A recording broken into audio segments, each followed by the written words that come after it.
Bonjour à tous, ravi de vous retrouver sur Public Sénat pour ce nouveau numéro des Matins du Sénat, l'émission qui vous place au cœur des débats entre les sénateurs et le gouvernement. Ce matin, vous allez suivre les derniers temps forts de l'examen du budget 2020 au Sénat. Hier, il a été question d'une mesure du gouvernement qui permet au fisc d'exploiter les données publiques des citoyens sur les réseaux sociaux, notamment pour chasser les grands fraudeurs fiscaux. Certains sénateurs ont dénoncé une atteinte aux libertés publiques.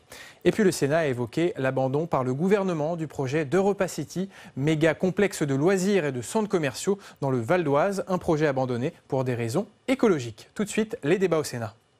Quelques mots sur cet article 57 qui suscite chez moi plus que de la précaution.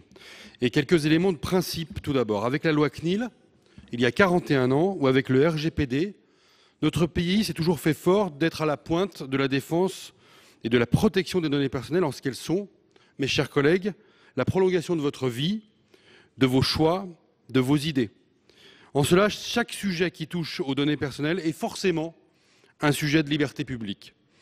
Autant le dire, je ne suis pas opposé à l'utilisation d'informations provenant des réseaux sociaux pour des enquêtes par les services des douanes ou les services fiscaux. D'ailleurs, ces services le font déjà. En revanche, je m'oppose fermement au principe de l'aspiration massive de données, notamment personnelles, sur les réseaux sociaux et à leur traitement par un logiciel algorithmique en vue de lutter contre la fraude fiscale. Nous passerions alors d'une logique de ciblage à une logique de chalutage. Sur le fond, j'ai déposé donc un amendement de suppression des dispositions envisagées par le gouvernement et sur la forme, comme le Conseil d'État, je pense qu'il s'agit d'un cavalier. Merci. Madame Marie-Pierre de la Gontrie, vous avez la parole. Merci Madame la Présidente, Monsieur le Ministre, mes chers collègues. Cet article est très important. De quoi parlons-nous? Nous parlons des plateformes, nous parlons des réseaux sociaux, nous parlons aussi bien de Facebook que de Twitter, mais aussi d'Amazon, de Booking.com, d'Uber, du Boncoin. Dès lors que vous aurez utilisé ces services, l'administration fiscale pourra, avant toute infraction, à tout moment, aspirer, le terme est peu élégant mais assez éclairant, les données personnelles que vous aurez inscrites sur ces plateformes. Donc si c'est très important, c'est que, d'abord, vous l'avez compris, c'est avant toute infraction. Donc on est dans un changement de paradigme total. On n'est pas dans le traitement d'une infraction présumée, mais dans ce que mon collègue Loïc Hervé indiquait, le principe du chalutage. Ça veut dire que nous n'exerçons plus le filtre nécessaire à l'atteinte aux libertés fondamentales. Et évidemment, qu'est-ce que nous voyons? Nous voyons qu'il y a un problème de nature des informations qui sont récoltées, un problème de durée et un problème de contrôle. Sur le contrôle, je voudrais simplement vous raconter une histoire. Vous avez peut-être, si vous suivez les questions de sécurité et de police, été attentif à un fichier qui s'appelait le STIC. Vieille histoire. Puis Judex, les deux ayant fusionné dans le fichier qui s'appelle le TAJ. Ces fichiers avaient vocation à recoller toutes les personnes qui pouvaient être mises en cause dans une procédure. Mises en cause, mais aussi bien en tant qu'auteurs présumés, potentiellement non poursuivis, potentiellement non mis en examen, potentiellement non condamnés, mais aussi les victimes ou les témoins. Bien. Ce fichier, qui était bardé de contrôle, n'a jamais été contrôlé. Et un jour, la CNIL, toujours vigilante, a souhaité se pencher sur ce fichier. Quel fut le résultat, à votre avis? 40% des dizaines de millions de données qui étaient récoltées étaient gravement inexactes. Donc, lorsque nous parlons du contrôle, nous allons voir tout à l'heure des amendements qui sont proposés par le rapporteur général ou par mon groupe. Ne nous rassurons pas avec ça, car bien évidemment, le contrôle, personne ne sait s'il va s'exercer réellement.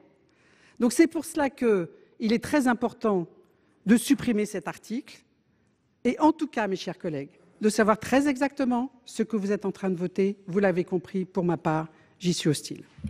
Merci. Nous avons oui, Monsieur le Ministre. Merci Madame la Présidente. Je n'avais pas prévu de prendre la parole, mais devant des erreurs aussi caractéristiques, notamment de Madame la Sénatrice, je voudrais dire quelques mots. Madame la Sénatrice, pardon de le dire, vous avez dit des choses totalement contraires à ce qui est dans ce texte. Ni les gens qui vont commander des habitations pour leurs vacances sur Booking, ni les gens qui prennent Uber ne vont avoir leurs données aspirées. Il s'agit de données publiques, Madame la Sénatrice. Ben oui, quand vous avez commandé des choses sur Uber, ce n'est pas public. C'est entre vous et la plateforme Uber. Quand vous commandez une nuit d'hôtel, vous le souhaitez à Tourcoing ou en Eure-et-Loire, ce n'est pas public. C'est bien entre vous et la plateforme. Voilà. Donc ne dites pas des choses qui sont totalement contraires à ce qui est écrit dans ce texte. Je pense que chacun y participera. En fait, je comprends votre argument qui est le même que lorsque vous étiez contre la vidéoprotection. Voilà. En fait, vous êtes, mais c'est assez cohérent avec votre philosophie politique. Hein. Vous considérez, puisque vous dites avant que ça ne se produise, bah oui, c'est avant que ça ne se produise. Le principe des caméras de vidéoprotection dans l'opposition municipale, pardon. Oui, c'est la même chose, Madame la Sénatrice. D'abord, avouez que vous avez dit des bêtises, on en serait bien avancé. Et la deuxième des choses, sur votre philosophie, vous dites oh là là, on va regarder ce qui va se passer.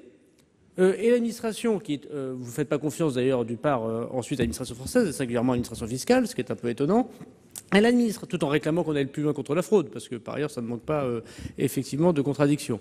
L'administration va regarder ce qui va se passer et elle va pouvoir faire des enquêtes. Bon, d'abord, comme l'a très bien dit Monsieur le Sénateur, c'est déjà le cas.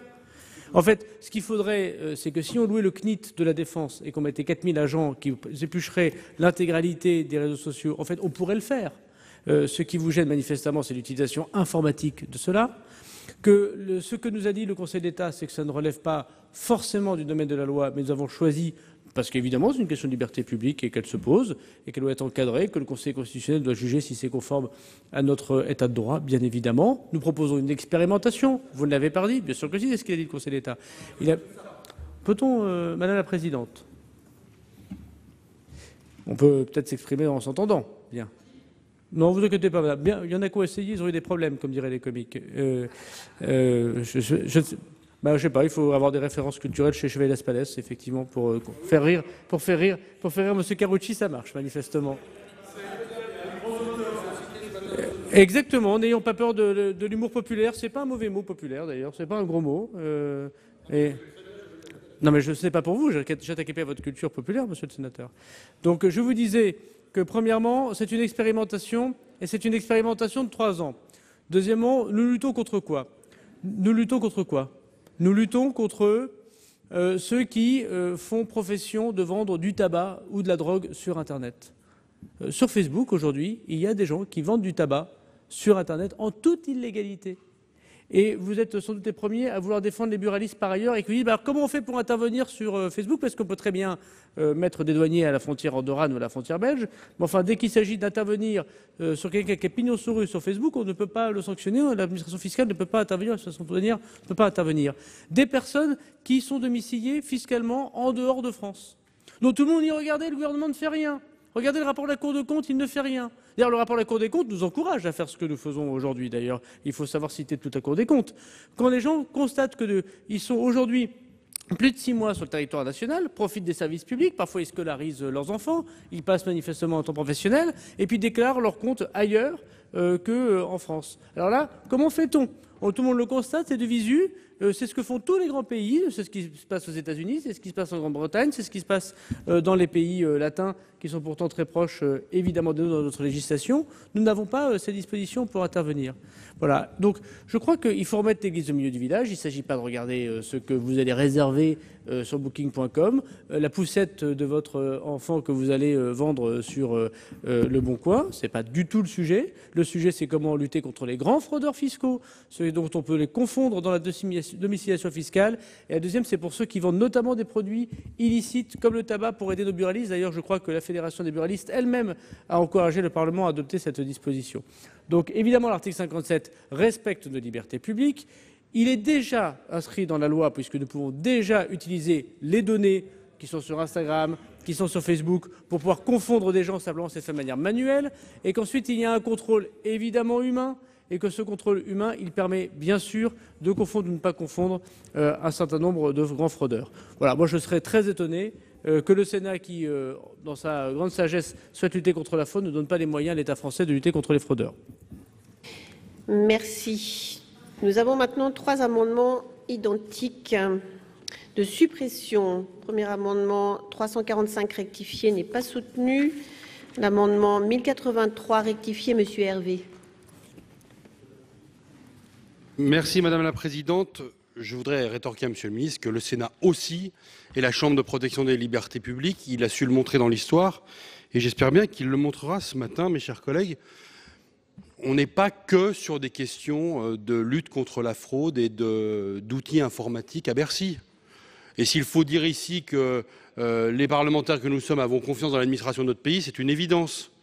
Mais confiance ne veut pas dire absence de contrôle, confiance ne veut pas dire chèque en blanc. Et pour le coup, cet article autorise l'administration fiscale et celle des douanes de collecter, d'exploiter au moyen de traitements informatisés et automatisés, n'utilisant aucun système de reconnaissance faciale, ça va de soi, les contenus librement accessibles sur les sites internet aux opérateurs et de plateformes en ligne. Mais ces données, elles sont des données personnelles pour beaucoup d'entre elles. Ce sont des données qui, certes, ont été mises volontairement sur les réseaux.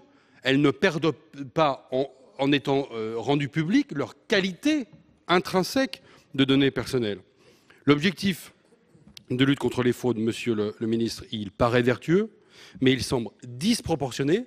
Et la question de la proportionnalité est une question importante en droit, et nous faisons du droit, nous écrivons la loi ce matin, et l'absorption de la totalité de ces données personnelles à caractère et qui sont publiées sur Internet nous paraît, pour le coup, totalement disproportionnée. Cette mesure est en complète dissonance avec la volonté de l'Union européenne de renforcer et d'unifier la protection des données des individus, et les mesures de sécurité et de confidentialité mises en œuvre pour assurer la protection des données ne semblent pas démontrées ici. Cette autorisation porte également sur la collecte de données sensibles, quand bien même leur durée de conservation serait limitée à 5 jours. On peut légitimement se questionner sur les dérives possibles pouvant subvenir en cas de violation de la protection de ces données. C'est ainsi, Monsieur le Ministre, que je confirme ma volonté de voir cet article supprimé, peut-être repris d'ailleurs, parce que le débat semble important, peut-être repris dans un autre texte qui pourrait nous permettre d'avoir et d'élargir le sujet. Merci. L'amendement 1109 n'est pas soutenu. Donc, je vais demander l'avis de la Commission sur l'amendement 1083 rectifié, Monsieur le rapporteur général. J'ai bien entendu ce qu'a dit le ministre. L'avis du Conseil d'État, d'ailleurs, dit que c'est en effet cet article est plutôt un cavalier budgétaire, mais le gouvernement l'assume en disant nous souhaitons mettre dans la loi un certain nombre de garanties. Bon.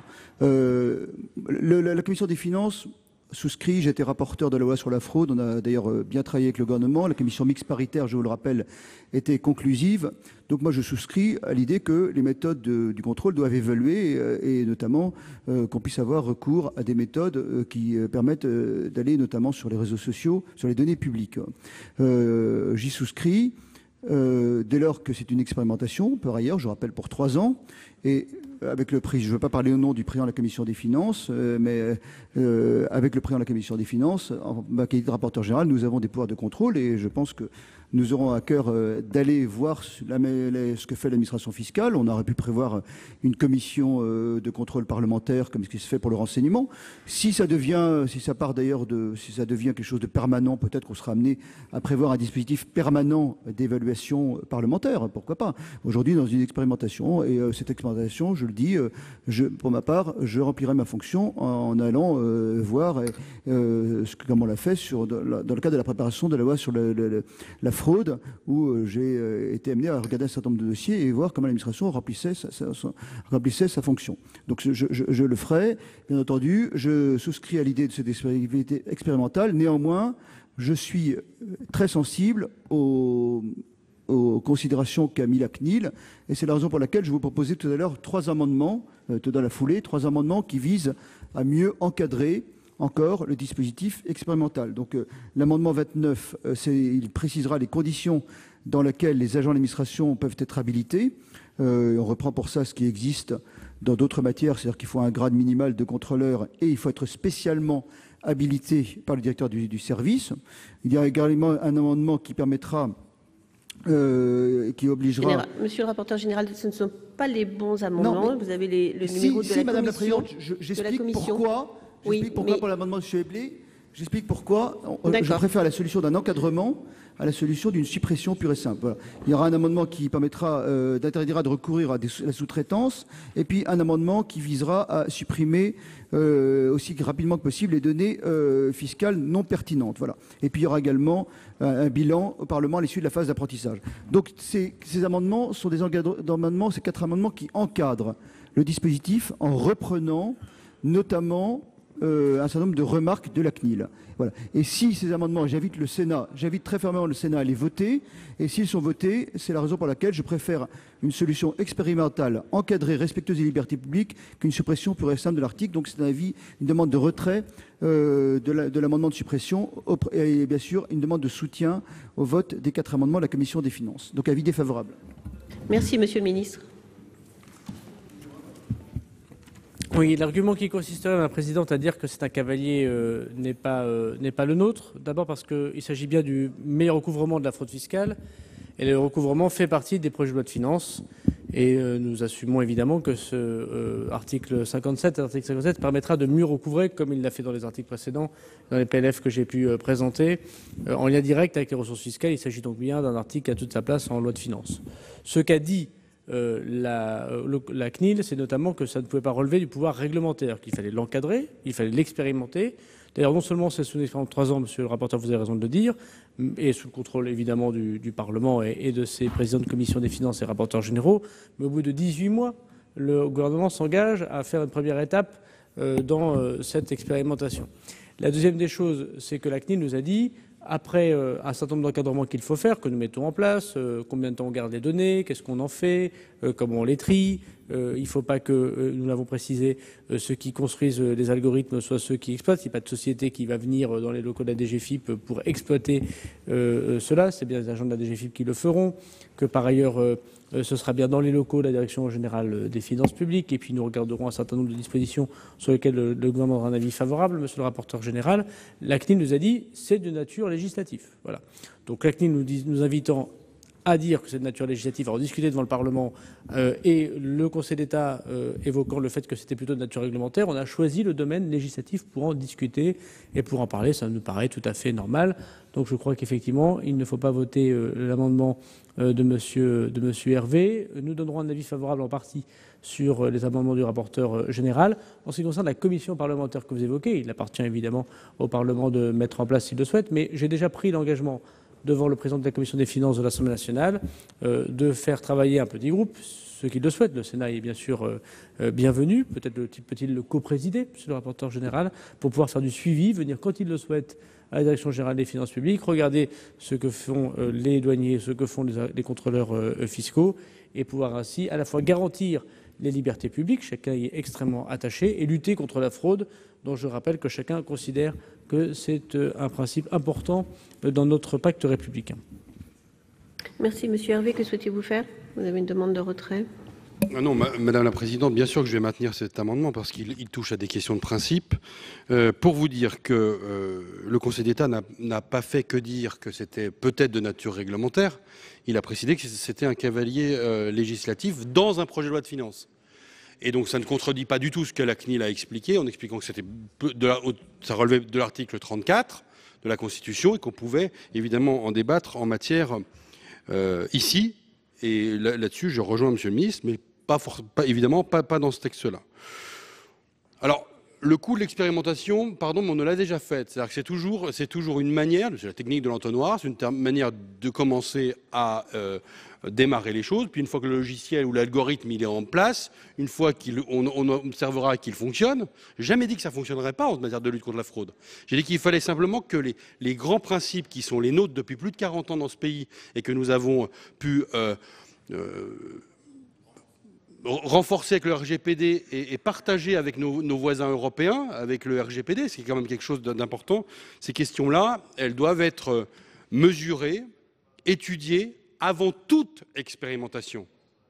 Et ce n'est pas au gré de l'expérimentation qu'on va voir si les principes sont souples ou pas. Donc pour moi, c'est une fausse bonne idée cette expérimentation. Et je me pose évidemment la question, comme Madame de la Gontrie, des moyens de contrôle.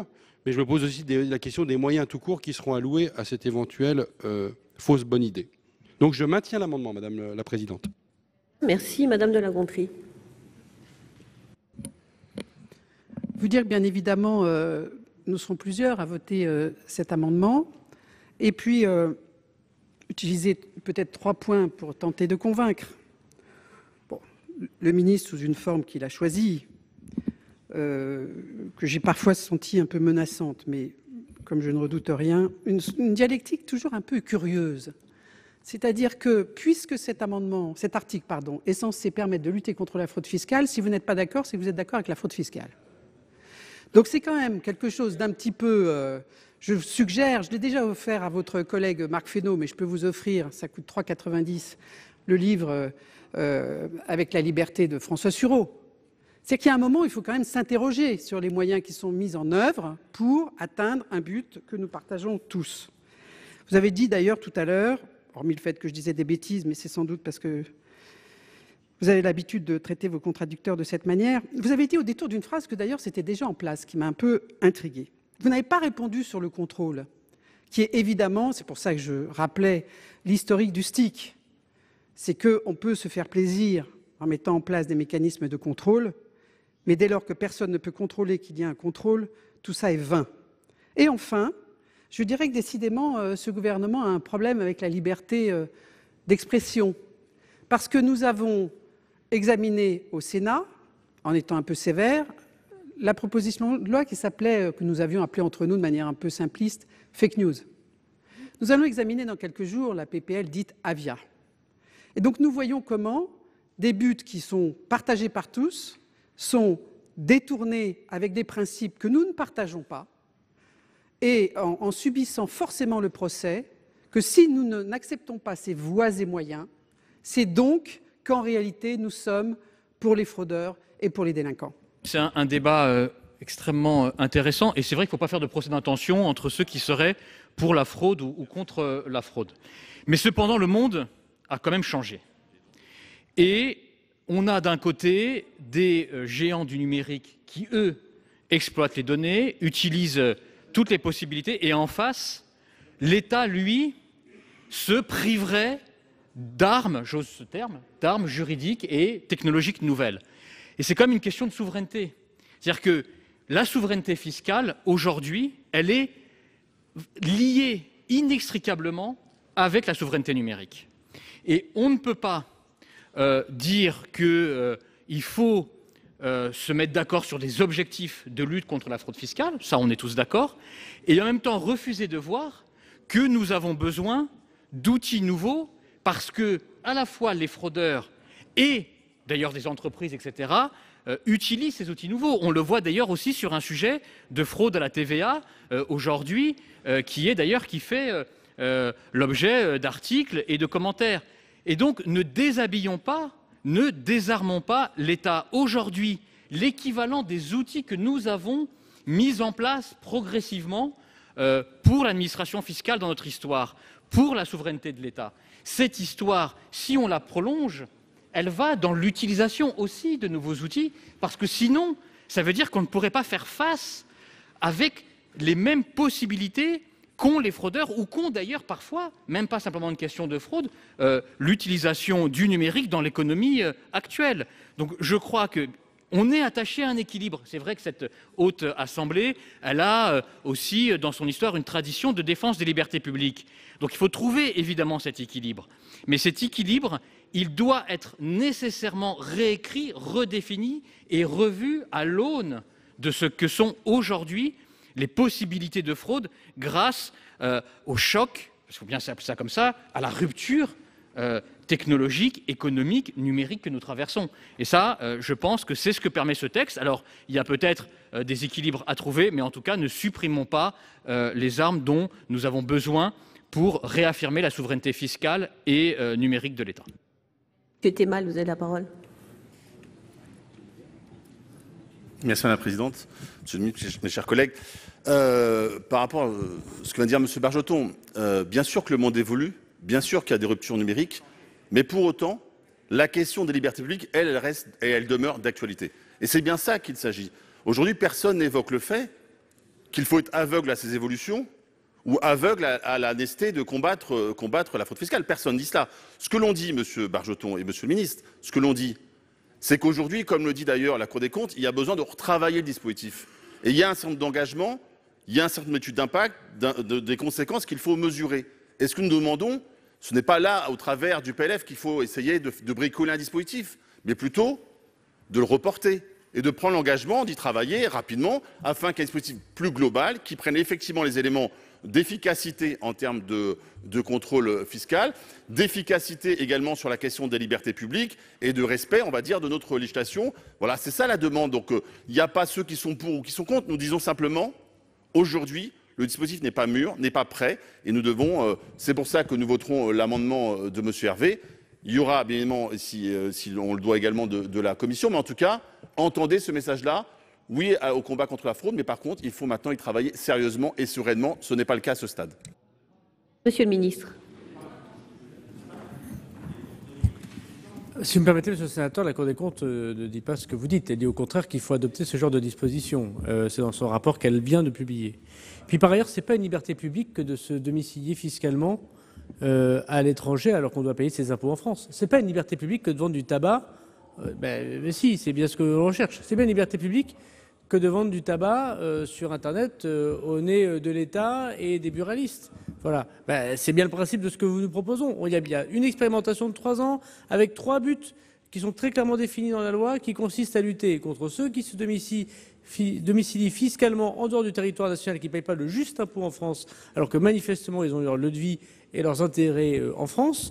Le deuxième sujet, c'est effectivement le fait qu'on puisse faire profession de choses qui ne sont pas inscrites au registre, et notamment des gens qui vous proposent, et on pourrait en citer un certain nombre de sujets, de gens qui se disent rendre des services de médecine, par exemple, ou de services alors qu'ils ne sont pas inscrits dans les ordres professionnels.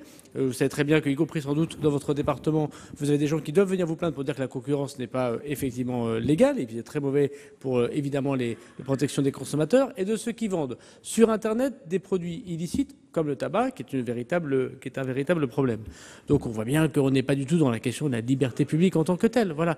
Donc après, moi je m'étonne toujours de la façon dont certains souhaitent qu'on atteigne des buts, c'est-à-dire de lutte contre la fraude, et retirer à l'administration les moyens d'y parvenir, sans doute pour mieux dénoncer que le gouvernement n'y parvient pas. Voilà. Donc ce dispositif, tout le monde l'a mis en place autour de nous. Regardez les pays anglo-saxons, regardez les pays latins qui l'ont mis en place, et ça se passe extrêmement bien. Il y a la sanction des fraudeurs, le contrôle, évidemment que la CNIL viendra continuer à contrôler ce que fera l'administration, et il y a un meilleur recouvrement de la fraude fiscale. Donc je crois qu'il ne faut pas donner à cet article 57 plus d'importance qu'il n'en a. Il en a un parce qu'on en débat, c'est tout à fait normal, il est encadré, c'est tout à fait logique, il y a une expérimentation, et c'est tout à fait normal qu'il y ait une expérimentation. Et surtout, ce gouvernement lutte contre la fraude fiscale. Au bout d'un moment, il faut se donner les moyens d'aller aussi vite que les voleurs. Parce que le voleur qui a une voiture très rapide et le gendarme qui continue en 2 chevaux, il ne risque pas d'arrêter grand-chose, sans doute pour mieux se moquer des gendarmes à la fin. Merci. S'il vous plaît. Merci. J'ai été saisie d'une demande de scrutin public par le groupe LAREM sur l'amendement 1083. Nombre de votants 291, nombre de suffrages exprimés 291, pour l'adoption 82, contre 209. Le Sénat n'a pas adopté. Nous passons maintenant à l'amendement 850, Monsieur de Montgolfier. Alors je pense que cet amendement va être très massivement soutenu puisque les uns et les autres se sont exprimés sous des formes différentes. Nous souhaitons, je l'ai dit et je crois que l'a tous exprimé, mieux encadrer le dispositif qui nous est proposé et notamment prendre en compte les remarques de la CNIL dans le respect des libertés publiques. C'est l'objet de l'amendement 850 qui vise à harmoniser les conditions dans lesquelles sont habilités les agents de l'administration fiscale et l'administration fiscale pour le traitement des données. Dans un certain nombre de cas, il est prévu que les agents doivent avoir au moins le grade de contrôleur et être spécialement habilités à cet effet par le directeur général. Et donc nous proposons d'encadrer plus strictement l'octroi des habilitations. Ça permettra un meilleur renforcement de la sécurité du dispositif. Même si on avait une position qu'on peut comprendre par ailleurs, dans des interrogations allant pour certains jusqu'à la suppression, je pense que le gouvernement devrait, j'espère, y être favorable. Mieux encadrer le dispositif, ça paraît être respectueux, en tous les cas, ça apporter une sorte de garantie aux contribuables. Vous y êtes favorable. Très bien. Donc je mets aux voix l'amendement 850 avec un avis favorable du gouvernement qui est pour, qui est contre. Il est adopté. L'amendement 851, monsieur de Montgolfier.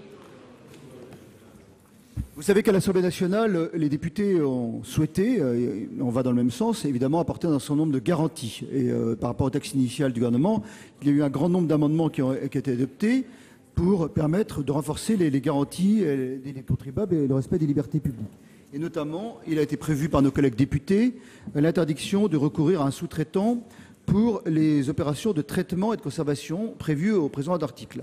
En effet, je crois que l'administration fiscale a des fichiers qui sont sécurisés, du moins on peut l'espérer parce qu'il y a quand même une petite fuite, mais je crois que le gouvernement a pris les mesures depuis. Il y a eu un petit problème sur le fichier impôts.gouv.fr, mais globalement c'est une administration sur laquelle le secret fiscal est très bien préservé. Si, il y a des dénégations, mais si, il y avait quand même un problème sur impôts.gouv.fr notamment, mais ça a été quand même un accès au dossier individuel du contribuable. Mais en tous les cas, l'administration fiscale fait un travail sérieux, y compris sur la sécurité des données. Je crois que les parlementaires ils font confiance à l'administration fiscale plus qu'à des sous-traitants extérieurs. Et donc, il nous paraît normal que cette interdiction de recourir à des prestataires externes s'étende non seulement aux opérations de conservation et de traitement des données, mais également aux opérations de collecte des données. Oui à l'expérimentation, mais oui pour que cette expérimentation soit faite par l'administration fiscale. Alors à l'Assemblée nationale, je crois que le gouvernement avait répondu que c'était déjà couvert par l'article. La collecte, c'est pas la même chose que la conservation et le traitement, et c'est la raison de cet amendement 851. Monsieur le ministre. Oui, si vous me permettez, monsieur le rapporteur général, s'il peut y avoir des bugs sur le site impôts.gouv.fr, qui est un site ancien et efficace, il n'y a jamais eu d'accès aux fichiers, fort heureusement, fiscaux. Donc, d'ailleurs, les fichiers fiscaux ne sont pas dans le site impôts.gouv.fr. Deuxièmement, la DGFiP doit payer la dette numérique, comme beaucoup d'administrations. C'est-à-dire pour ça qu'on augmente de 40 millions les crédits rien que dans ce PLF sur les moyens informatiques à la Direction générale des finances publiques. Ce qui me permet d'ailleurs de dire que mon prédécesseur, que sans doute la partie gauche du Sénat soutenait, avait commencé à imaginer l'utilisation de l'intelligence artificielle dans les contrôles fiscaux. Quand je suis arrivé en responsabilité, c'était à peu près moins de 10% des contrôles fiscaux qui naissaient des contrôles fiscaux décidés par des fichiers qui avaient mis en place l'intelligence artificielle. On en est aujourd'hui à peu près à un quart et nous espérons à la moitié, mais je parle sous le rapporteur spécial. Donc c'était très partagé, y compris par l'ancien gouvernement, par ailleurs. Voilà. Monsieur le rapporteur général, qu'on s'entende bien sur votre amendement 851. Le gouvernement il donne un avis défavorable et il va vous expliquer pourquoi. Oui, je prends ici l'engagement une nouvelle fois. Que c'est bien des agents de la Direction générale des finances publiques, dans les locaux de la Direction générale des finances publiques, avec les ordinateurs de la Direction générale des finances publiques, que l'on va pouvoir utiliser, collecter les données et puis ensuite les supprimer. Mais votre amendement prévoit notamment que la conception, si on le lit littéralement, que la conception de l'algorithme doit être faite sans prestataire. Les agents de la Direction générale des finances publiques ont beaucoup de qualités, pas ceux de créer des algorithmes pour pouvoir utiliser les données. Peut-être que ce sera le cas un jour, mais je ne suis pas tout à fait certain que ce soit aujourd'hui le cas. Donc ce que nous avons proposé, c'est que si c'est bien les agents de la Direction générale des finances publiques qui vont exploiter cet algorithme, que c'est bien dans les locaux de la Direction générale des finances publiques qu'on va exploiter ces algorithmes, que c'est bien parmi les ordinateurs de la Direction générale des finances publiques qu'on va exploiter ces algorithmes, que d'ailleurs les sociétés avec lesquelles on travaille sont des sociétés d'ailleurs qui respectent la souveraineté française, je n'en dirai pas beaucoup plus, mais enfin on voit bien de quoi je veux parler. Évidemment, il va y avoir une société sans doute privée qui va créer l'algorithme. Voilà, comme si une société créait une imprimeuse et puis après qu'il laissait une imprimante, pardon, et qu'il laissait le soin à l'administration de photocopier ou d'imprimer ses propres documents. Si je peux prendre cet exemple matériel, chacun le comprend. Je ne pense pas qu'il faille adopter cet amendement pour pouvoir obliger la DGFiP à créer son propre algorithme, parce que dans ces cas-là, évidemment, ce serait une coquille vide que ce que vous venez de voter. Donc j'espère que mes explications sont le plus claires possible, monsieur le rapporteur général. Donc oui, pour que tout soit fait en interne, à l'exception de la création de l'algorithme, qui ne sera pas exploité par la société privée, par les agents de la société privée, mais qui sera fourni, comme une imprimante est fournie à une administration, pour qu'elle puisse faire le travail pour lequel sert l'imprimante, sans que celui qui a construit l'imprimante ne voit ce qu'on imprime. Donc Merci. un avis de retrait. Madame Darcos. Oui, Madame la Présidente. Non, ça va paraître un petit peu incongru, mais Monsieur le Ministre, vous parliez de votre site impôt.gouv.fr. Je vous demande la plus grande vigilance parce que c'est un des sites les plus piratés en France. Le nombre de personnes âgées ou pas âgées, par pure naïveté, répondent en donnant leur carte Visa. Ah ben c'est pas vrai, ma propre mère s'est fait avoir. Donc c'est pas le site. Non, mais bien sûr, sauf que vous avez des fakes.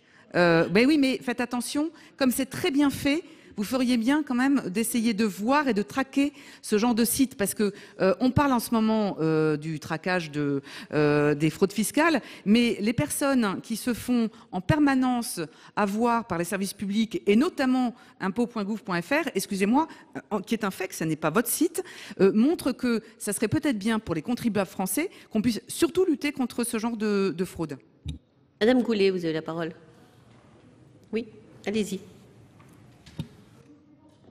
Oui, Madame la Présidente, merci. C'était pour soutenir l'amendement du rapporteur, le 851, parce que je ne vois pas où il est écrit dans cet amendement, Monsieur le Ministre, qu'on vous empêche d'avoir une société extérieure pour l'algorithme.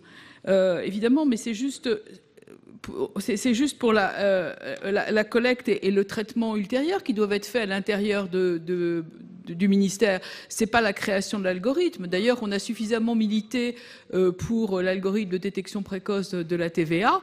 On milite beaucoup précisément pour que des sociétés extérieures puissent apporter toutes leurs contributions à Bercy pour mieux chasser la fraude.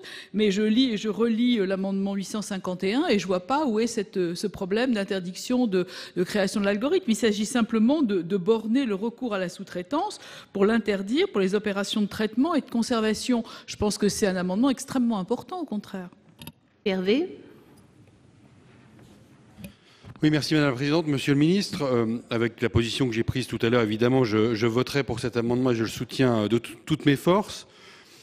Ne confondons pas l'aspirateur et l'algorithme. L'aspirateur, c'est ce qui va permettre d'aller chercher les données un peu partout. C'est l'amendement de notre rapporteur général et je pense qu'il est intéressant.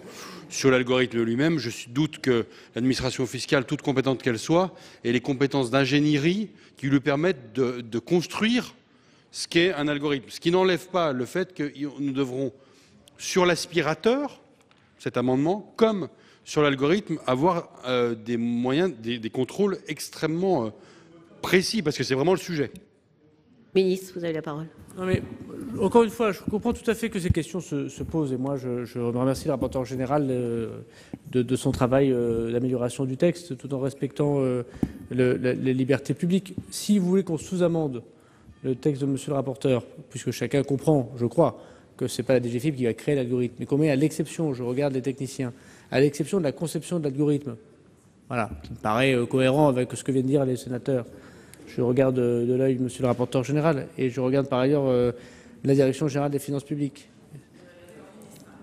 Non, mais ils travaillent sur papier en plus. Donc, à l'exception de la conception de l'algorithme. Voilà. Bon, ils opinent du chef. Donc, à l'exception est-ce que la séance se veut bien? Est-ce qu'il veut qu'on suspende quelques instants pour écrire et vous le transmettre, ou est-ce que votre oralité, Madame la Présidente, suffit? On peut l'écrire à la main, il n'y a pas de souci. On peut vous demander quelques instants. Mais il faut l'avis du rapporteur général. On peut vous demander quelques instants de suspension, 1 minute, si c'est possible. Si vous le souhaitez. D'accord. Et moi, je vais permettre de répondre. Alors, je propose que nous puissions vous fournir ce sous-amendement tout de suite. Répondre quand même à Madame la sénatrice, effectivement, il ne s'agit pas du site impôt.gouv, mais du phishing, et notamment un certain nombre d'escroqueries, n'ayons pas peur des mots. La Direction générale des finances publiques porte plainte systématiquement lorsque l'on a connaissance. Je voudrais attirer ici l'attention sur 3 sujets et n'hésitez pas à le diffuser. Lorsque vous recevez ce genre de mail, et indépendamment des fautes d'orthographe que ne fait pas la Direction générale des finances publiques dans les mails de l'administration, si vous cliquez sur le mail, c'est-à-dire l'adresse mail qui vous l'envoie, vous constaterez qu'il n'est pas envoyé d'un mail officiel. Souvent, c'est une autre adresse que celle de .gouv.fr. Premièrement, c'est la première démonstration que ce mail n'est pas un mail envoyé par l'administration. Deuxièmement, l'administration fiscale ne demande jamais les coordonnées bancaires. Qu'on se le dise. jamais l'administration fiscale ne vient vous demander vos coordonnées bancaires sur un mail à renvoyer. Alors ça paraît évident, mais je sais qu'il y a plein de personnes, notamment les personnes âgées, qui peuvent être interpellées, mais qu'on se le répète, c'est, je crois, une hygiène numérique de vie administrative qui fait qu'effectivement, il ne faut pas renvoyer ces coordonnées bancaires, parce que si quelqu'un vous demande vos coordonnées bancaires, ce n'est pas un mail d'administration. D'ailleurs, c'est pareil pour les banques, puisque les banques ont eux-mêmes ce genre de fake news et de phishing, où on leur demande. Et troisième sujet, la signature de la Direction générale des finances publiques, avec toujours un contact, il y a toujours un contact de retour, ce contact est toujours pour vous faire, c'est soit le ministre, très exceptionnellement, qui écrit, soit la Direction générale des finances publiques, jamais quelqu'un en particulier. Et il y a toujours des coordonnées de vérification, notamment un mail ou un numéro de téléphone de vérification qui retombe évidemment bien sur la Direction générale des finances publiques. Donc, il faut toujours le redire, vous avez raison, nous portons plainte systématiquement, mais malheureusement, le site des impôts, puisqu'il est celui de l'argent, est sans doute celui qui crée le plus de fausses informations. Mais je crois qu'il faut se répéter ces quelques hygiènes de vie administrative et on le continuera à le faire, évidemment. La séance est reprise. Je voudrais demander l'avis du gouvernement à nouveau sur le 851, puisque nous n'avons pas un sous-amendement, nous avons un nouvel amendement déposé par le gouvernement qui sera l'amendement 1203 que vous allez recevoir. Donc c'est un avis favorable à l'amendement de monsieur le rapporteur général, sous condition, si j'ose dire, de l'amendement de son aspect favorable sur l'amendement du gouvernement, donc qui est déposé, qui n'est pas sous-amendement, mais souhaité par la séance comme un amendement qui le complète. Monsieur le rapporteur général. Donc, avis favorable à l'amendement du gouvernement qui a un peu d'esprit de sous-amendement, bien sûr, sous réserve que nous adoptions l'amendement 851. Pour être clair pour l'ensemble des collègues, donc sera interdit la sous-traitance de la collecte des données, en plus du traitement, et bien sûr, à l'exception de la conception de l'algorithme qui peut être sous-traité. C'est un travail purement informatique. Et donc, nous sommes favorables. Je remercie le gouvernement d'avoir bien conçu. Donc, pas de collecte, pas de traitement sous-traité, mais une société sous-traitante peut en revanche concevoir l'algorithme. Donc, avis favorable sur le 1203. Il n'y a pas de demande d'explication de vote, Madame de La Gontrie. Dire qu'à défaut d'approbation de l'amendement que nous avions présenté de suppression, nous sommes évidemment favorables à tout ce qui permet d'encadrer plus strictement cette pratique. Souligner que l'Assemblée avait déjà été très vigilante puisque le texte a été modifié sur l'aspect de la sous-traitance par l'Assemblée et que donc là, il est proposé de l'encadrer de manière encore plus stricte. Mais il faut noter quand même que ce qui n'est plus un sous-amendement mais un amendement du gouvernement signe quand même l'approximation, pour ne pas dire le bricolage, qui est fait sur ce dispositif, qui montre que nous sommes en séance et qu'il faut encore le préciser. Et donc, toutes nos craintes sont fondées. Bien. Je vais mettre aux voix l'amendement 851 avec un avis favorable du gouvernement. C'est un amendement présenté par la Commission. Qui est pour? Qui est contre? Il est adopté. L'amendement 1203 du gouvernement avec un avis favorable de la Commission. Qui est pour? Qui est contre? Il est adopté. Nous avons maintenant deux amendements faisant l'objet d'une discussion commune. L'amendement 852, monsieur de Montgolfier. Donc cet amendement prévoit que les données sensibles, c'est-à-dire celles qui pourraient porter sur l'indication raciale, ethnique d'un individu, sur ses opinions religieuses, politiques, sur son état de santé, sur son orientation sexuelle, ainsi que les données non pertinentes, soient immédiatement supprimées. Donc je pense que normalement, par exception, c'est totalement interdit. Là, il y a une exception, mais plutôt que de prévoir un délai de 5 jours, eu égard à la sensibilité des données, il faut prévoir une suppression immédiate. Le mot immédiate existe dans bien d'autres traitements informatiques. Je peux vous citer les exemples. Donc je pense qu'on va souscrire à cet amendement. Il y a bien d'autres, Monsieur le Ministre, il y a bien d'autres domaines dans lesquels on prévoit, pour les données non pertinentes, une suppression immédiate. Donc c'est une donnée qui existe, notamment en matière de renseignement.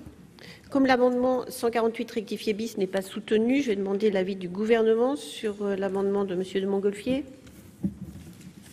Sur le principe, bien évidemment, d'autant que ça ne sert en rien le contrôle fiscal, donc il n'y a évidemment aucun problème. Simplement, dans les dispositifs qu'on a vus, y compris dans le renseignement, monsieur le rapporteur général, il y a toujours un délai minimum. Voilà, parce qu'il faut le temps que l'administration puisse trier, bien sûr, ces données. Donc on peut dire le plus rapidement possible. Voilà, mais pardon. Oui, immédiatement, là, c'est pas possible. Hein. Donc voilà. Donc ça n'existe d'ailleurs dans aucun de nos textes de loi. Donc on a mis 30 jours, je crois, ou 5 jours pour les données que vous évoquez. On peut dire le plus rapidement possible. Moi, je suis prêt à la sous-amender pour montrer vraiment l'intérêt du gouvernement, évidemment, dans votre exposition. Mais immédiatement, ce serait mentir que de vous dire oui. Donc c'est un avis défavorable, sauf si vous le sous-amendez vous-même. Le plus rapidement possible, monsieur le rapporteur général, peut-être. Hervé, vous avez la parole. Monsieur Hervé, vous avez demandé la parole. Non mais s'il le fallait, Monsieur le ministre, Madame la Présidente, c'est la démonstration que la matière dont on va s'occuper, ce sont bien des données personnelles. Et là, encore plus personnelles, puisqu'elles sont en plus sensibles. Donc je veux dire, c'est bien qu'on touche, on est quand même sur une matière qui est extrêmement sensible. Moi, je suis favorable à la rédaction du rapporteur général, la rédaction initiale. Le mot immédiatement, même si à la commission des lois on n'aime pas trop les adverbes, n'édulcorons pas trop le texte non plus. Immédiatement, c'est très bien. Dès qu'on a découvert une donnée sensible, on supprime et on n'en parle plus. Contry. Vous dire que nous sommes favorables à l'amendement présenté dans sa rédaction actuelle par le rapporteur général. Je crois que c'est intéressant d'ailleurs de voir que le ministre dit oui, mais c'est pas possible tout de suite, etc. Je rappelle que depuis tout à l'heure, à chaque question que j'ai posée, rien n'a été dit sur le contrôle. Immédiatement, ça a le mérite d'être clair. C'est-à-dire que la donnée est collectée, elle ne doit pas être conservée. Donc, ne tergiversons pas sur ce point. Et comme notre collègue Loïc Hervé l'a dit, on ne parle pas de n'importe quelle donnée personnelle, mais de données personnelles sensibles. Merci, Monsieur Dallier, vous avez la parole. Merci Madame la Présidente, Monsieur le Ministre, mes chers collègues. Moi, je comprends tout à fait les inquiétudes des uns et des autres et la nécessité d'encadrer. Ceci dit, je suis en train de me dire que nous sommes en train de faire un certain nombre de bêtises. Et en relisant l'alinéa 2, je ne le trouvais pas si mal écrit que cela. J'en reviens à l'amendement précédent du gouvernement où on ne parle que de conception sans parler de la réalisation. Enfin, en informatique, il y a des choses assez précises et soit vous êtes très précis et ça va bien, soit vous ne l'êtes pas assez et à mon avis, c'est la porte ouverte à toutes les interprétations possibles. Je pense que c'est ce qu'on a fait sur l'amendement 1203, c'était pas forcément une bonne idée. Et sur le immédiatement, moi je ne sais pas comment vous allez traduire cela. Une fois que vous avez collecté des données, il faut les exploiter. Donc, qu'est-ce que ça veut dire immédiatement? Vous faites tourner l'algorithme, vous avez les données après. Qu'est-ce que vous faites? Vous les supprimez? Enfin, franchement, je comprends vos intentions, mais la manière dont on est en train d'écrire la loi m'inquiète, quoi, parce que ça ne sera pas opérationnel et on va ouvrir la porte à toutes les interprétations possibles. Monsieur le rapporteur général.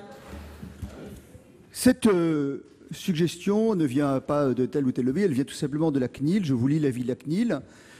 La Commission souligne, à minima, l'impérieuse nécessité d'envisager et de mettre en œuvre des mesures permettant, virgule, à l'issue de leur collecte, virgule, de procéder à la suppression immédiate des données considérées comme non pertinentes.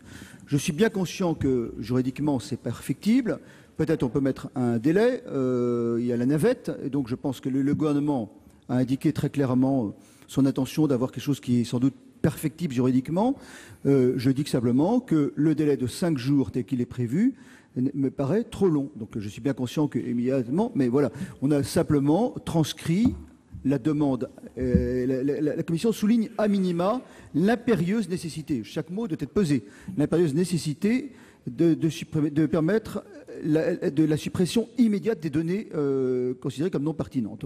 Alors peut-être faut-il prévoir 24 heures, peut-être aussi, ça sera l'occasion de la navette. En tous les cas, moi je souhaite que ce principe d'une suppression immédiate, c'est-à-dire la plus rapide possible, soit inscrit. Ensuite, nous aurons la CMP la semaine prochaine, et ensuite, je pense que dans la navette, le gouvernement et l'Assemblée proposera sans doute un délai qui soit plus réduit que les 5 jours, qui paraissent un délai trop long. Et si on veut, encore une fois, on souscrit à cette idée d'expérimentation, On souhaite également, les uns et les autres l'ont dit, être le plus respectueux des libertés publiques. Je pense que tenir compte sur ce point de la CNIL, qui l'inscrit noir sur blanc et qui le répète de manière un peu forte, ça paraît être le minimum qu'on peut faire. Donc voilà. Donc, alors aujourd'hui, on inscrit immédiat. Je suis conscient que immédiat, en termes juridiques, ça peut être perfectible, on peut mettre un délai de 24 heures autres. On ne va pas sous-amender, sinon on finira dans 3 jours.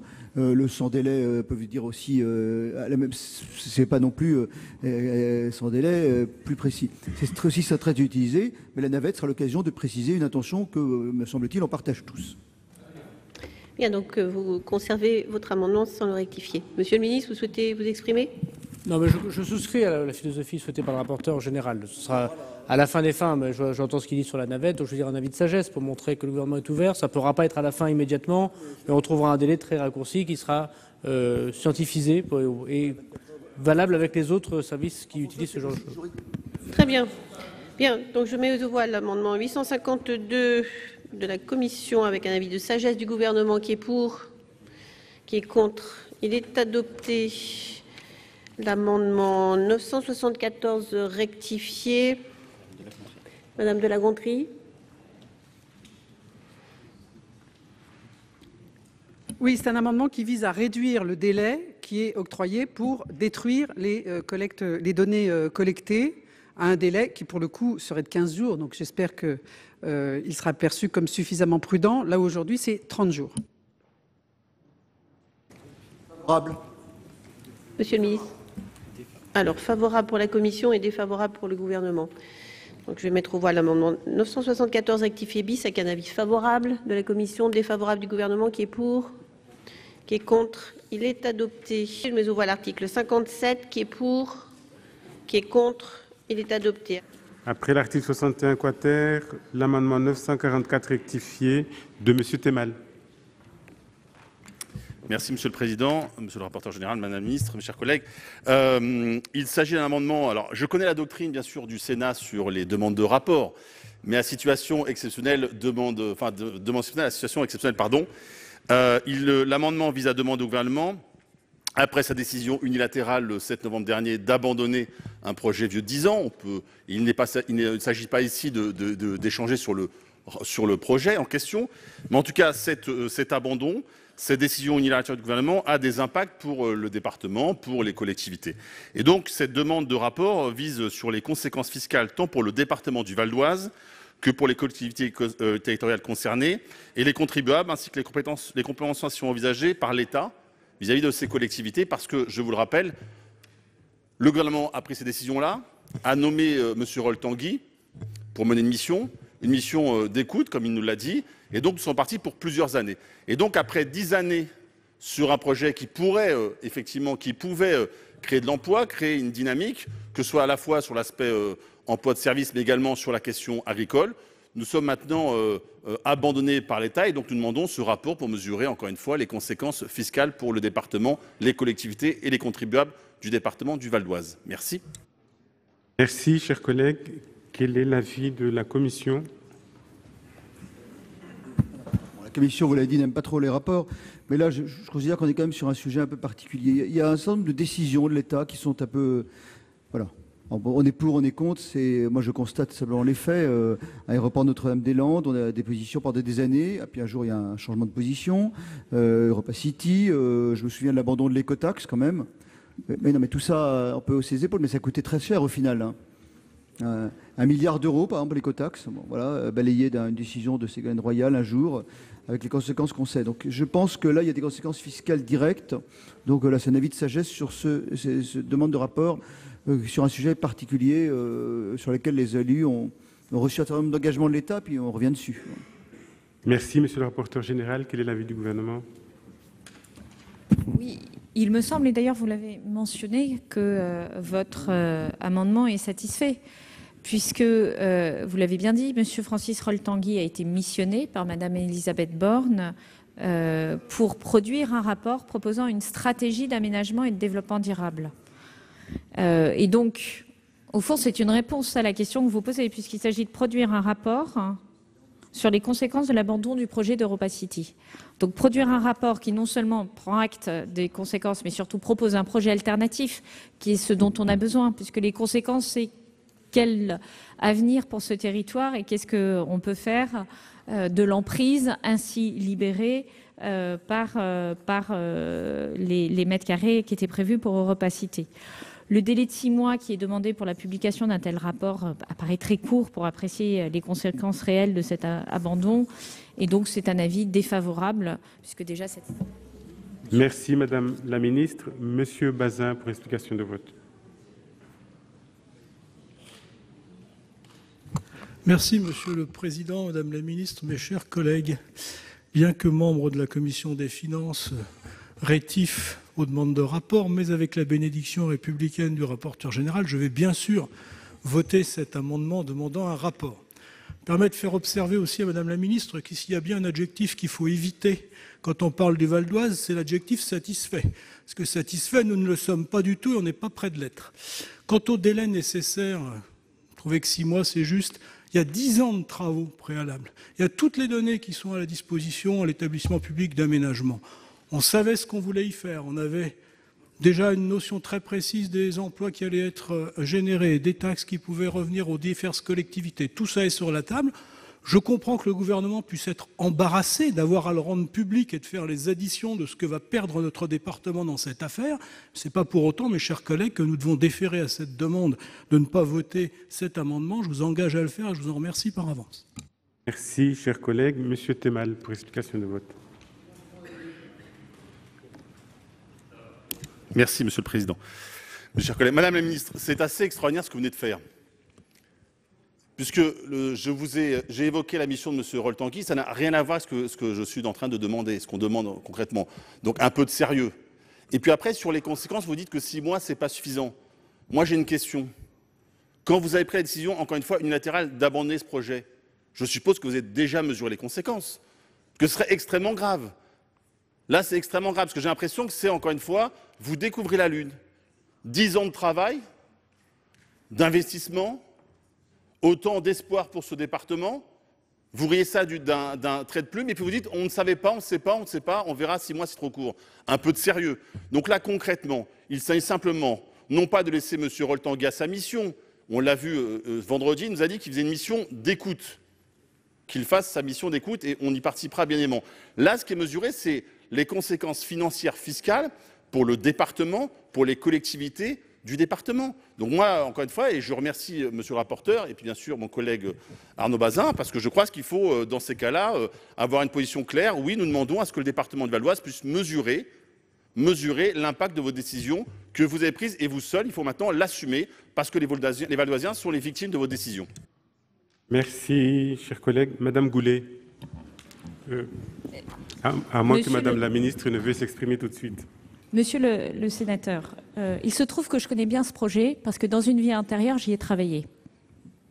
Et d'ailleurs, à ce titre, je ne devrais pas être en mesure de prendre la parole dessus. Voilà, mais je vais vous faire partager quelques éléments d'hypothèse. Il se trouve que ce projet a eu des hypothèses qui ont évolué assez fortement d'une année sur l'autre. Donc dire ça fait 10 ans qu'on sait exactement ce qu'il y avait dans ce projet, je suis bien placée pour le savoir, ce n'est pas exact. Il se trouve par ailleurs qu'il reposait sur des hypothèses d'attractivité, et notamment d'attractivité vis-à-vis de clientèle internationale et vis-à-vis de clientèle chinoise, qui étaient des paris.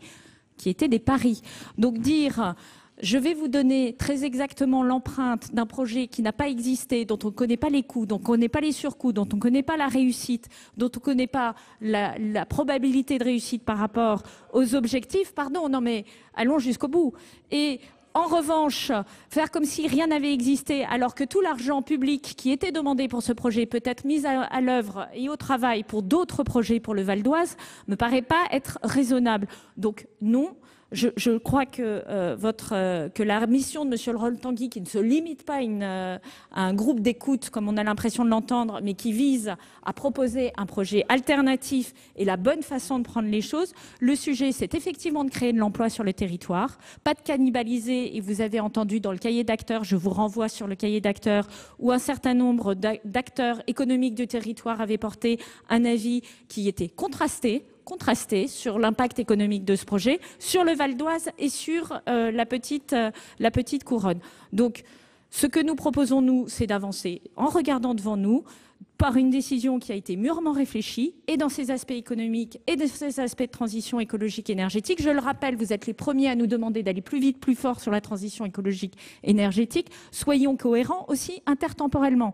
Donc l'objectif aujourd'hui, c'est de construire un projet pour les habitants du Val d'Oise qui soit au rendez-vous de cette ambition écologique et de cette ambition aussi économique et qui soit réaliste et porté. C'est ce que nous proposons, c'est ce qu'est en train de faire M. Rol-Tanguy.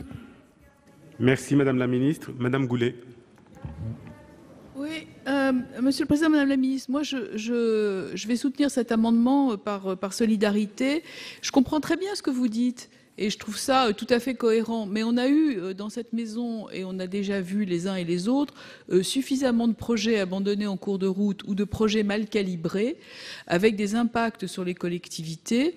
Et je pense que la demande qui est faite par nos collègues du Val d'Oise est tout à fait légitime. Elle n'est pas du tout contradictoire avec ce que vous venez d'expliquer, mais elle est complètement légitime. En même temps, arrêter un projet s'il n'est pas porteur, c'est mieux que d'aller au bout d'un projet qui va nous ruiner, mais ça n'empêche pas la demande de lisibilité des collectivités sur le manque à gagner ou sur la future affectation de ce projet et des fonds qui étaient destinés. Donc moi, je vais soutenir cet amendement par principe et par solidarité. Merci, chers collègues. Madame Lienemann. Moi, je le dis tout net, j'étais défavorable et une large partie des membres de mon groupe étaient défavorables à ce projet. Mais une fois qu'on a dit ça, on doit quand même, quand on est l'État, aux collectivités concernées et aux citoyens, une analyse des raisons de la prise de décision. Pourquoi elle a été prise et pas simplement, voilà, il y a eu je l'espère, des raisons objectives qui ont laissé penser que ce projet n'était pas bon pour telle et telle raison, qu'il y avait tel et tel impact financier, que ça a coûté tant à l'État, parce qu'il faut aussi le savoir, et que pour l'avenir, voilà la démarche que le gouvernement propose. En tout cas, même s'il n'y a pas une alternative, il peut annoncer la mission de M. Tanguy. Mais pourquoi il a pris les décisions, quelles conséquences il pense que ça va avoir, quel impact financier, c'est quand même la moindre des choses qu'on attend d'une décision publique. Or, il semble que les élus du Val d'Oise, non seulement ne soient pas satisfaits pour une large partie d'entre eux, mais ça, ça existe dans nos démocraties, mais en tout cas, ce qui n'est pas acceptable, c'est qu'il n'y ait pas un rapport écrit noir sur blanc qui donne les arguments et qui explique la position. Merci, chers collègues. Madame la Ministre. Je suis désolée, mais il me semble que les raisons qui ont conduit à cette décision ont été largement explicitées. Donc je ne peux pas non plus entendre qu'il n'y ait pas eu de raison. Et d'ailleurs, cette décision, elle a aussi été saluée par certains. N'oublions pas cet aspect-là. Vous avez raison pour le Val d'Oise, ce que nous devons aux habitants et ce que nous devons aux collectivités locales. Et c'est pour ça que nous avons lancé cette mission avec M. Rol-Tanguy, c'est de construire un projet pour eux. C'est exactement le sujet. Et ce n'est pas... Voilà. Et donc, et cette mission, elle est d'ores et déjà lancée parce que nous répondons et nous sommes à l'écoute des élus du Val d'Oise pour proposer des solutions alternatives pour créer de l'emploi sur le territoire et pour créer de la richesse, qui sont deux sujets légitimes pour les collectivités locales et pour les habitants du Val d'Oise. Et Madame la Ministre, je mets aux voix l'amendement 944 rectifié, sagesse de la Commission, avis défavorable du gouvernement, qui est pour, qui est contre, qui s'abstient, il est adopté. Nous allons aborder 10 amendements identiques, c'est-à-dire plus que de groupes politiques, ce qui est assez rare. Donc, qui commence? Monsieur Bazin? Monsieur Bazin? Allez-y. Bien, merci Monsieur le Président, Madame la Ministre, Monsieur le rapporteur général. Même si le suspense n'est pas énorme, je vais présenter rapidement cet amendement, peut-être pour situer un petit peu le cadre à nos collègues qui ne connaissent pas dans le détail les affaires de l'Île-de-France. En 2011, nous sommes tombés d'accord, gouvernement, département d'Île-de-France et région, sur un projet avec un réseau et des gares. Ça ne satisfaisait pas tout le monde, mais c'est un compromis. Et sur son financement. Le financement est assuré par les contribuables des 8 départements de la région Île-de-France, particuliers et entreprises, avec une taxe spéciale d'équipement, une taxe sur les bureaux. On a rajouté récemment les locaux de parking également. Voilà. On était d'accord là-dessus. À aucun moment, il n'a été question de solliciter le budget des départements. Ça faisait partie du deal de départ. Au même moment d'ailleurs, puisqu'on était 3 ans après les difficultés de 2008, le RSA explosait dans les départements, l'APA continue à augmenter évidemment sans que le reste à charge, le moins du monde, ait été atténué, et la prestation de compensation du handicap, pareil. Aujourd'hui, les départements ont en plus la charge des mineurs non accompagnés, qui est aussi tout à fait considérable. Et au prétexte, parce que c'est la réponse qui a été faite par M. Dussopt à Mme Darcos quand elle l'a interpellé ici même aux questions d'actualité, au prétexte qu'il y a un peu plus d'argent dans les droits de mutation onéreux, à titre onéreux dans les départements que ce qui était éventuellement envisagé, on vient se servir dans la caisse. En plus, ça n'est pas pour abonder au budget de la SGP seulement. On va prendre 75 millions, mais demander à la SGP d'en réorienter 50 immédiatement sur la part de l'État dans le contrat de plan État-région sur les transports en Île-de-France. Idem pour les 2 années suivantes. 60 millions, 50 millions sont repris. Franchement, tout ça s'ajoute aux 4 milliards d'euros de dotation initiale qui n'ont jamais été versés, là il faut être honnête, par aucun gouvernement successivement depuis 2011, au budget de la SGP, et ça s'ajoute aux milliards, qui est devenu 1,5 milliard, qui ont été pris dans le budget de la SGP quand elle n'avait pas encore beaucoup de dépenses d'investissement, pour financer aussi les transports en Île-de-France. 5,5 milliards qui manquent. Et maintenant, on vient de nous dire qu'il faut en plus faire les poches des départements. Mes chers collègues, il ne faut pas s'étonner qu'il y en ait sur tous les bancs pour s'opposer à cet article. Merci, chers collègues. Le 48 rectifié bis, M. Karoutchi.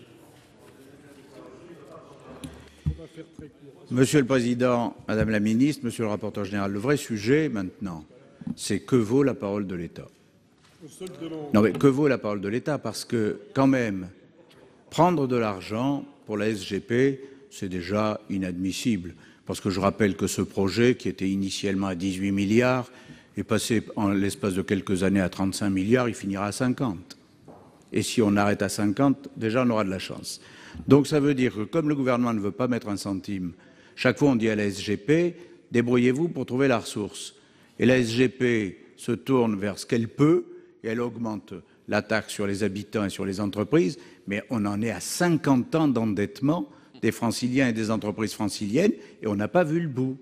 On n'a pas vu le bout. Ce qui veut dire que le système est fou, le gouvernement s'obsède à dire non, non, on ne change rien à la structure, au tracé, au nombre de gares. Et quand on dit mais vous payez avec quoi, le gouvernement dit je m'en fous, c'est pas moi qui paye.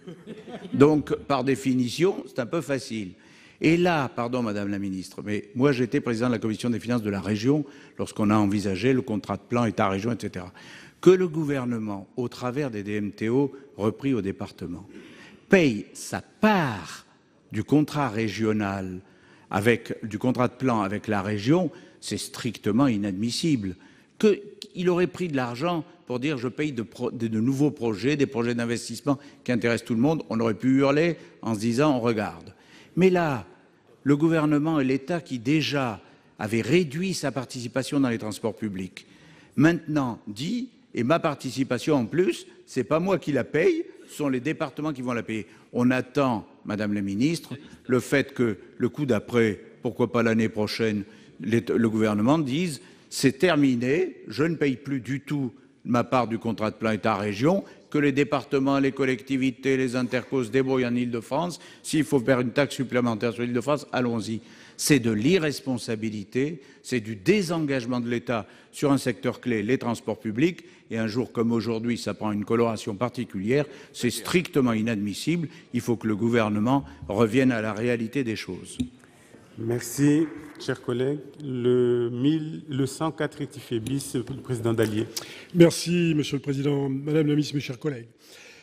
Sur le financement de la SGP, Madame la Ministre, j'espère que le gouvernement aura effectivement la sagesse de différer toute décision et qu'on puisse prendre le temps, effectivement, de réactualiser le chiffrage et de voir ce dont on a besoin pour l'avenir. Et je ne peux pas croire qu'il soit tellement urgent de décider quelque chose qu'il fasse en passer par un moyen comme celui-là. Après, il y a le financement de la part État des contrats de plan État-région, parce que ça, c'est presque encore plus scandaleux. Je commencerai par rappeler que les départements, en tous les cas c'est le cas en Ile-de-France, sont appelés à contribuer à ces contrats de plan en matière de transport, alors que ce n'est pas leur compétence première, c'est le moins qu'on puisse dire. C'est 30% qu'on leur demande d'amener aux départements. Alors pour un département comme la Seine-Saint-Denis, où il y avait déjà un certain retard en termes de projets de transport, quand les projets se multiplient, on est content.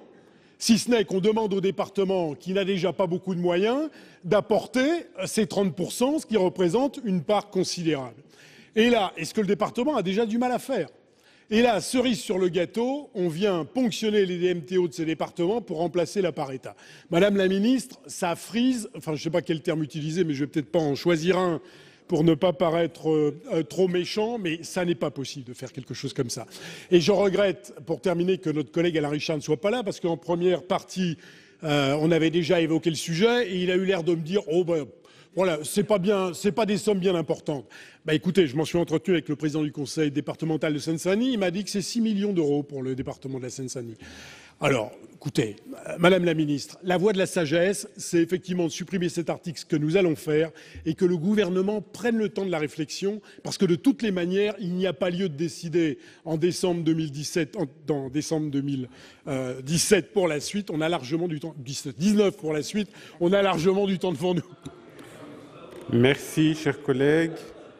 Nous passons au centre maintenant avec l'amendement 306 rectifié. Oui, merci, Monsieur le Président, Madame la Ministre, Monsieur le rapporteur général. Eh bien, écoutez, je ne fais pas partie du Grand Paris, c'est vrai. Je suis du nord des Hauts-de-France, plus précisément.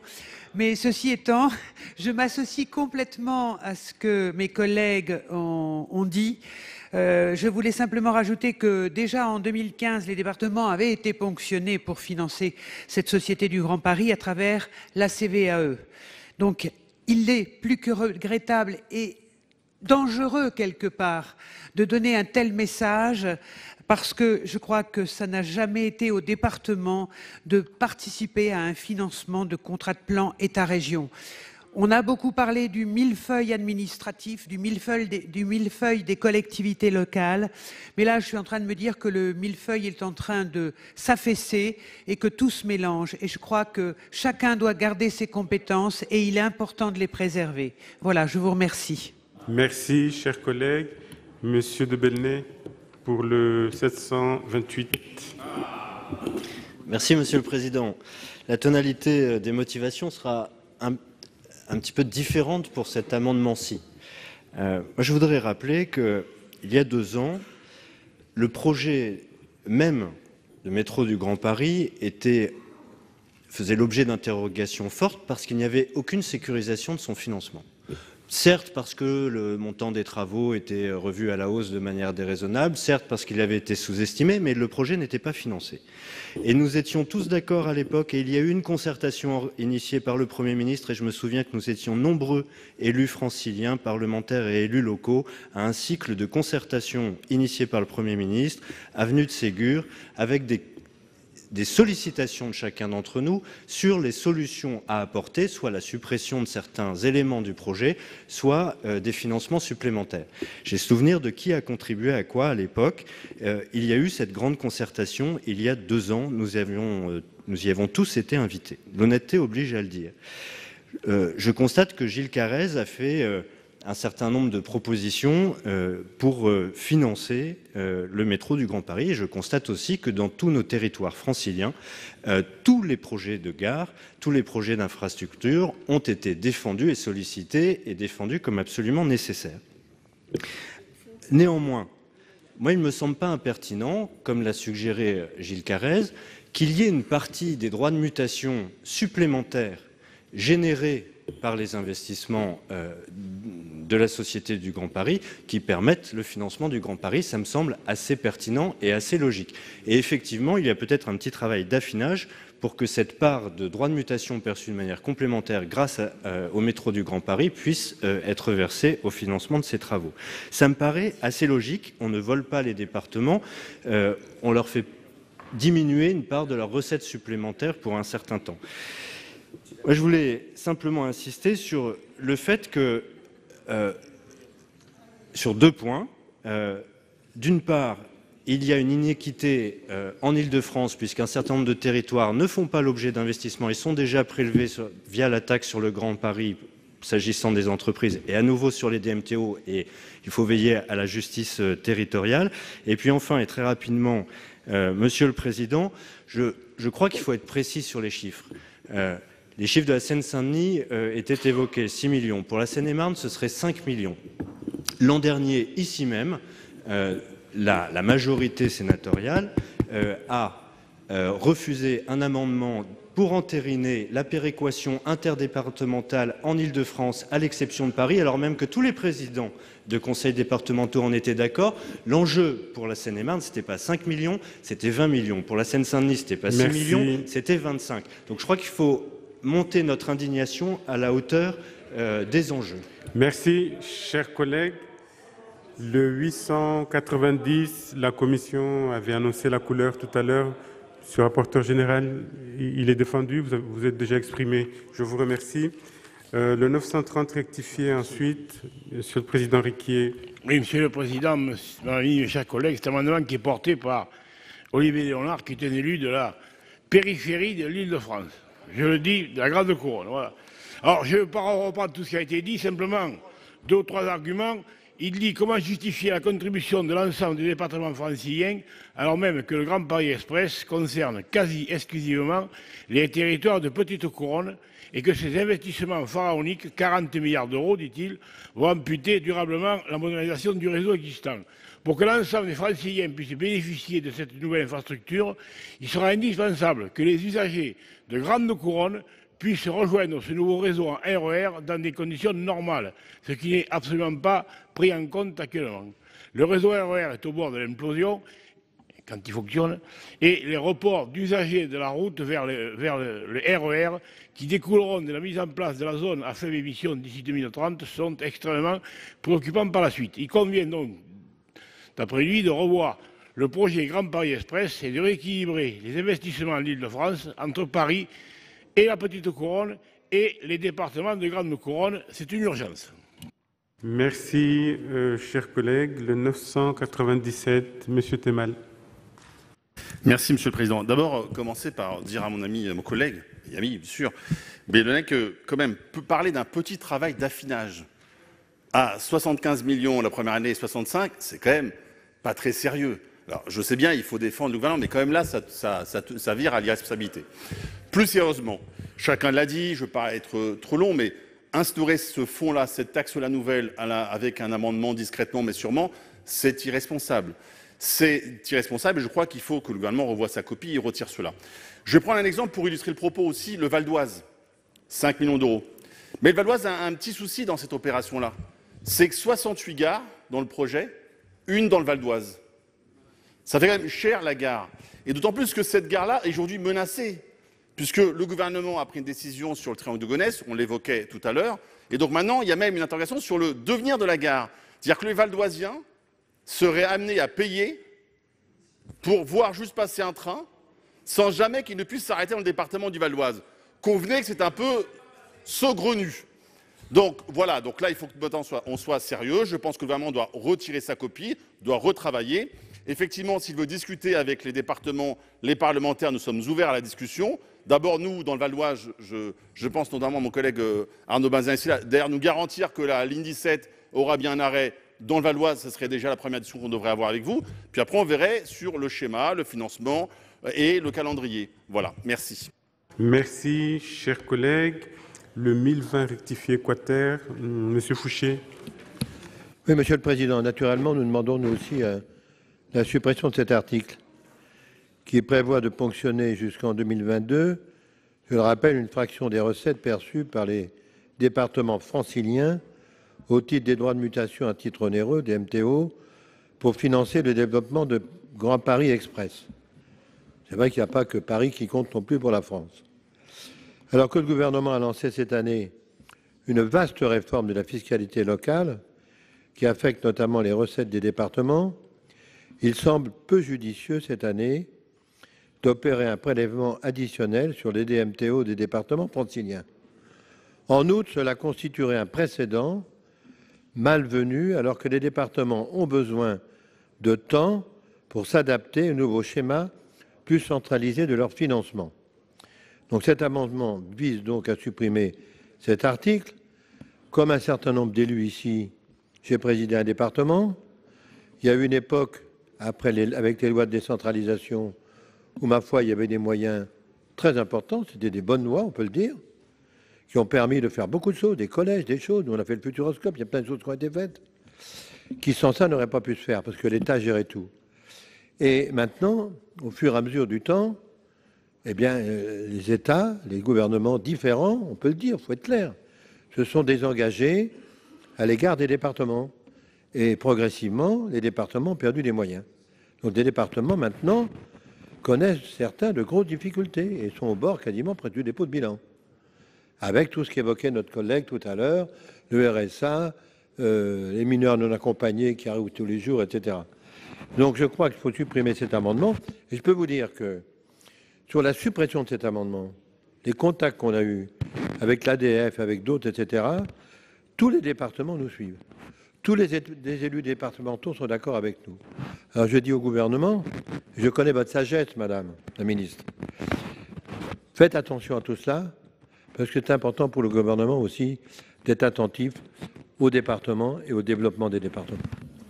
Merci, chers collègues. Et le 1119, Madame la Présidente Assassi. Oui, merci, Monsieur le Président. Très rapidement, parce que la suppression de cet article, cet article a été très bien défendue par les orateurs précédents. Je voudrais rajouter deux choses. La première, Madame la Ministre, c'est que il me semble qu'avec que le gouvernement en fait témoigne d'un manque de respect quand même envers le Parlement et les élus locaux en introduisant des mesures à la dernière minute qui concernent donc les finances des collectivités sans aucune concertation et sans aucun débat. De deux, dire mon incompréhension, cela a été dit sur la Seine-Saint-Denis, car d'un côté le gouvernement fait mine d'amadouer, je vais y arriver, les élus locaux sur des sujets qui traversent ce département, et de l'autre côté, il le ponctionne de 6 millions. Donc, excusez-moi, je ne comprends pas et je trouve que cette mesure est vraiment inacceptable. Merci, chers collègues. Quel est l'avis du gouvernement, puisque la Commission a son amendement? Sans surprise, l'avis du gouvernement va être défavorable. J'entends vos commentaires et votre appréciation. Je veux quand même rappeler quelques éléments factuels. Ce prélèvement s'inscrit dans les suites du rapport Carrez, et c'est ce rapport qui concluait deux choses. Une chose par rapport aux équilibres de la Société du Grand Paris, dont je rappelle que l'objectif est quand même d'apporter des infrastructures à l'ensemble de cette région qui est le Grand Paris, et qui bénéficiera y compris à ceux qui ont peut-être moins de stations, parce que ça fait un effet masse et ça fait un effet d'attractivité. On le voit dans des régions étrangères qui investissent massivement dans leur infrastructure. Ce rapport pointait qu'il manquait 200 millions d'euros de ressources supplémentaires à la Société du Grand Paris entre 2018 et 2020, si l'on veut limiter sa dette à 35 milliards d'euros, comme le prévoit la loi. Et c'est ce que le gouvernement a fait non seulement par cet amendement, mais aussi, vous l'avez mentionné, par les évolutions de la taxe sur les bureaux en PLF 2019 et en PLF 2020. Encore une fois, on parle de financer des infrastructures qui sont au bénéfice de tous. Donc, on peut effectivement discuter de la manière de faire, mais au final, ne perdons pas de vue l'objectif de la Société du Grand Paris, qui d'ailleurs n'a pas été mis en place par ce gouvernement, mais qui est un projet de densification des infrastructures sur la région Île-de-France et en particulier la petite couronne, et qui a vocation à apporter du service additionnel aux entreprises et aux habitants de Paris. Ces infrastructures, elles vont faire évoluer la valeur des biens. On le sait tous, à partir du moment où vous êtes à proximité d'une station de métro qui est directement reliée au centre de Paris, vous avez une appréciation des biens. Et c'est vrai qu'il y avait une logique, une certaine forme d'intelligence de relier les droits de mutation à titre onéreux à ce financement, puisque la valeur des biens étant appréciée, la rotation de ces biens étant renforcée aussi, puisque l'attractivité fait qu'on va avoir du mouvement et de la valorisation, les recettes des départements en seront renforcées avec une bonne dynamique. L'attendu, on observe sur les années passées une hausse de plus de 1 milliard entre 2014 et 2018. Donc ce dynamisme des DMTO est d'ores et déjà avéré. Il n'est pas uniquement lié à une situation de l'économie, il est lié à une spécificité d'attractivité de cette région et de ces terrains. Voilà. Par ailleurs, vous mentionnez effectivement l'impact sur un certain nombre de départements, et vous l'avez dit, là, évidemment, le département de la Seine-Saint-Denis est un département qui, pour plein de raisons, appelle des dispositifs d'accompagnement. Et je veux dire que, oui, vous avez raison, c'est 6 millions d'euros qui sont apportés par la Seine-Saint-Denis, mais qui sont apportés par la Seine-Saint-Denis, mais c'est 19 millions d'euros qui lui revient avec la réforme de la péréquation horizontale. Donc vous le voyez, il y a quand même un phénomène positif in fine. Donc, pour toutes ces raisons, c'est un avis défavorable du gouvernement. Je mets aux voix les 10 amendements identiques. Avis favorable de la commission, défavorable du gouvernement. Qui est pour?